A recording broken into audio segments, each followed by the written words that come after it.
Avui, a la 7a Assemblea de Gent de Gramenet, hem parlat sobre la proposta del programa participatiu que s'ha elaborat des de la Comissió Programa.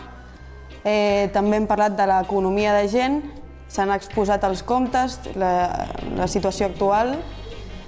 També hem parlat de la campanya electoral que s'està preparant per les eleccions de maig.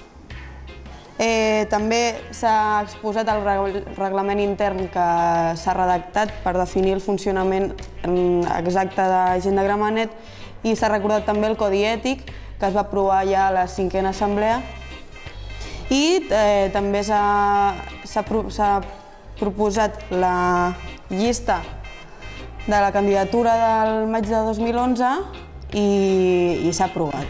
I a partir d'ara fem una crida a la participació al projecte de Gent de Gramenet, que tenim unes eleccions molt properes, tenim un programa participatiu engrescador que hem de fer entre totes i tots, totes les entitats hem de participar en aquestes propostes concretes que estem elaborant.